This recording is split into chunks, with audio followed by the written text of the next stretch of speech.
nta soni yewe gawe geke no hanga se muze no hanga aho bari mu nzu hariya none se ni iwawe aha ni iwanjye ni mu rugo rwanjye nakubenge nzagufata yewe mugabo waramutse hano ni kwande ntabwo ari iwanjye byagenze bite rero nafatiwe mu cyaha cy'ubusambanyi.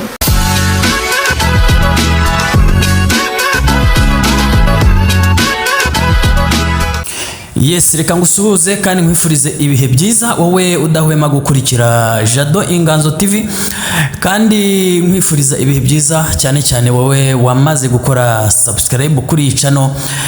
Nkubwira ngo nawe utarayikora reka ukande subscribe munsi y'iyi video, ukande like ndetse usharing ibiganiro byacu. Ni inkuru rero, inkuru yatangaje abantu ndetse ikababaza abandi. Ni inkuru y'umugore waje gufatwa asambana cyangwa se ari guca inyuma umugabo we. Ni mu gihe kinini cyari gishize babwira umugabo we bati nyamara umugore wawe aguca inyuma, ariko umugabo akabura ibimenyetso. Ni mu gitondo kimwe rero ngo umugabo yaje kwinyabya ahantu, hanyuma mu gihe yaje kugaruka abantu baza kumuha amakuru yuko hari undi mugabo wamwinjiriye urugo, ndetse rwose baba bari kumwe n'umugore we mu nzu.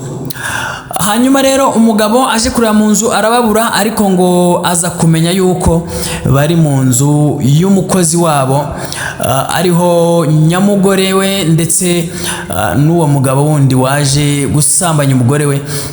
Nibwo rero uyu mugabo yaje kubimenya cyangwa se yaje kubafata, ababwiye gukingura baranga. Uyu mugabo rero ngo mu bwenge bwe cyangwa se muri tekinike ze akaba hari umugabo cyangwa se umuvuzi wa gakondo, bamwe bakunda kwitwa ngo ni abapfumu. Aza kumugana, aza kumuhamagara aramubwira ati ndashaka ko unkorera gutya. Ni mu buhe buryo rero uyu muvuzi wa gakondo yaje kumufasha? Uyu muvuzi wa gakondo ngo yaje kumubwira ati reka njyewe nze ngukorera akantu kamwe kari butume batava aho hantu, hanyuma tuze kureba ibyo ari byo. Nibwo rero uyu mugabo ngo yaje kohereza inzuki mu mbaraga ze cyangwa se mu buryo koramo, ngo aza kohereza inzuki mu rugo rw'uyu mugabo. Hanyuma inzuki zitangira kwinjira mu makositara ndetse no mu yindi myenge y'inzu. Inzuki zijya gufata zijya gufata wa mugabo ndetse na wa mugore aho bari baryamanye muri iyo nzu y'umukozi.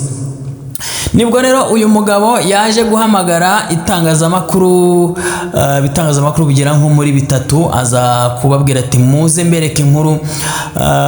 Nibwo rero ibinyamakuru bigera muri bitatu byaje kuhasesekara mu rugo rw'uyu mugabo wacibwaga inyuma cyangwa se nyiri uru rugo.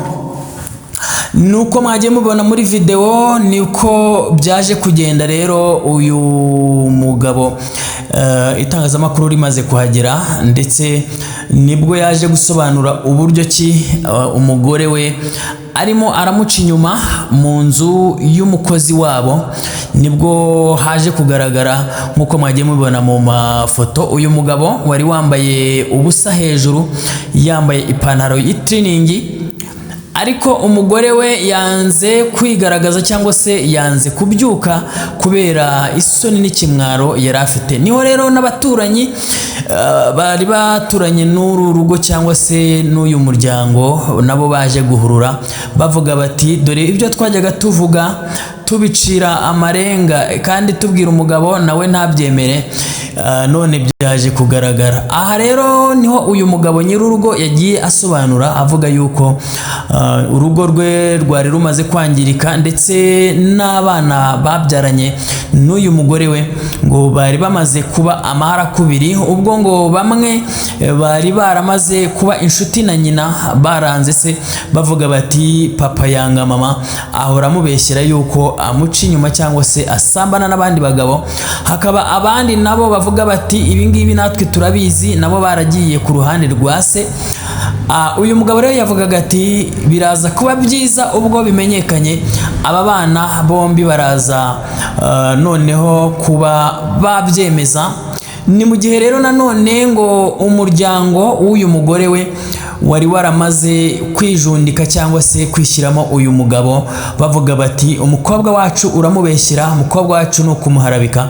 Umugabo yavugaga ati se, abanyamakuru bagiye bamubaza bavuga bati ese ntago biri buze kuza gutera imvururu cyangwa se ntibiri buze kuza guteza ikibazo, bavuga yuko umugore wawe waba umushyize ku karubanda cyangwa se umuteje abantu. Umugabo agasobanura akavuga ati ahubwo biraza kuba byiza ubwo bije kugaragara, n'umuryango w'umugore uraza kumenya amafuti y'umukobwa wabo, kuko najyaga mbibabwira bakagira ngo ahari ni ukumubeshyera cyangwa se ni ukumwanga.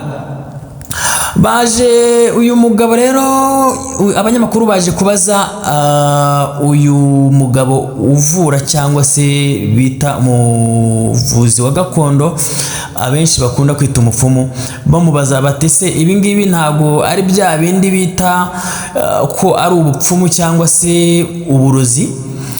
Uyu muvuzi wa gakondo aza gusobanura agira ati abatabizi bavuga ibyo bashaka, ati ibi bintu ni ubuvuzi kandi bwemewe, ndetse ntabwo twebwe abavuzi turenganya abantu.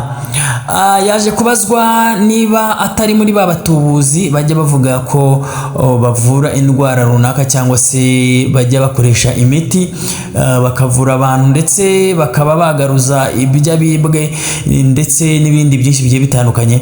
Agenda avuga yuko rwose mu gihe ibintu byibwe bigifitwe na nyirabyo, igira icyo ari cyo cyose yabigaruza, ariko mu gihe bimaze kuva mu maboko ya nyiri kubitwara bikajya mu maboko y'abantu barenze batatu, ngo biragoye kubigaruza kuko biba byamaze kugera mu maboko y'abantu benshi. Iyi nkuru rero yaje gutungura abantu ndetse yaje kuyobera abantu, ubwo byaje kugaragara kabisa, abantu bahuruye bikaza kugaragara ko uyu mugore aryamanye n'undi mugabo atari umugabo we, ndetse rwose aba bakaba baje kujya mu nzu y'umukozi aho kugira ngo bajye mu nzu nini, inzu isanzwe ituwemo n'uyu mugabo n'umugore ndetse n'abana, inzu y'umuryango, ahubwo ngo bakaza kwibeta, bakaza kujya muri ghetto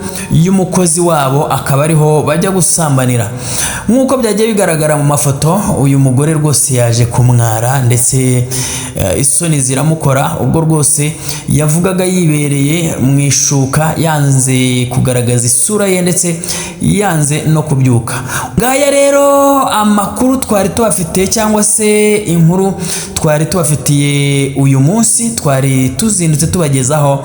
Njyewe nitwa Jado, turi muri studio za Jado Inganzo TV, ibyacu nakagaruka. Reka nongere nkwibutse wowe utarakora subscribe kuri channel, uze kwibuka ukandeho ndetse ukane no kukazogera, inkuru yose dusohoye uzaza uhita uyibona mu ba mbere, kandi ibiganiro byacu ndetse n'amakuru tugenda tukugezaho, niba bikunyura cyangwa se bigushimisha, usharinge ku bandi, hanyuma ibintu bize kuba byiza. Naho mu kanya rero tukugezaho iyindi nkuru, ibyacu nakagaruka. Ciao ciao.